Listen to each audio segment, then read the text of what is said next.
आपल्यासोबत मंत्री दादा भुसे आहेत। समृद्धी महामार्गावर संभाजीनगर जवळ काही भेगा पडल्याचं चित्र दिसलं। काय नेमकं झालं होतं, तुम्ही काही माहिती घेतली आहे का?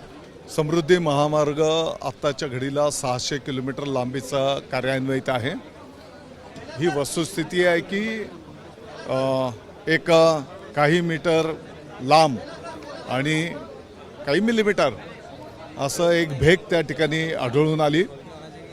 ती भेग ताबडतोबीने तुम्ही या क्षणाला जर माहिती घेतली किंबहुना मी तुम्हाला फोटो टाकतो, ती भेग दुरुस्त करण्याचं काम पूर्ण करण्यात आलेलं आहे। यापूर्वीच महामार्गावरचे जेवढे काही पूल आहेत त्यांचं तांत्रिक तपासणी करण्यात आलेली आहे आणि ज्या पद्धतीची ही भेग आढळून आली तर पूर्ण 600 किलोमीटरमध्ये असं काही हेअर क्रॅक्स किंवा कुठे काही डेव्हलपमेंट आहे किंवा असं आहे का याची तपासणी करण्याची सूचना करण्यात आलेली आहे। M40 ग्रेडचं सिमेंट वापरलं जातं, मग अशा भेगा का पडतात असं विरोधक विचार नाही। बघा,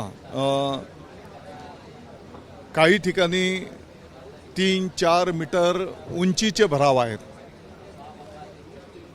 600 किलोमीटरपैकी 1-2-5 मीटर आम्ही काही नाकारत नाही, याचा अर्थ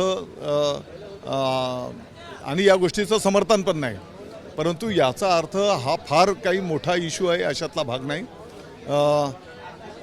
4-5 मीटर उंचीचं जे काही भराव असतात, कधी त्याला खालच्या भरावामध्ये पाणी मिळाल्याच्या नंतर त्या मातीचं आकुंचन प्रसरण या प्रक्रियेतनं अशा काही घटना घडत असतात, परंतु त्याची ताबडतोबीने आम्ही दखल घेतलेली आहे आणि या पुढच्या काळामध्ये असं होणार नाही त्याची पण काळजी आम्ही त्या ठिकाणी घेतो। तपासणी करायला सांगणार आहात वेळोवेळी? जर बिलकुल, ऑलरेडी आहे ती भेग पण दुरुस्त करण्यात आलेली आहे काही तासातच आणि संपूर्ण 600 किलोमीटरवर या संदर्भातला तपासणी करण्याची सूचना करण्यात आलेली आहे। सर, त्यामुळे होते दादा भुसे, त्यांनी सांगितले की जी भेग पडली होती समृद्धी महामार्गावर ती दुरुस्त करण्यात आली, शिवाय पुढे सुद्धा अशा प्रकारे भेगा पडू नये त्याच्यासाठी तपासणी वेळोवेळी केली जाईल। कॅमेरामॅन गजानन बाळापूरकर सह मी वेदांत नाईक, एबीपी माझा, मुंबई।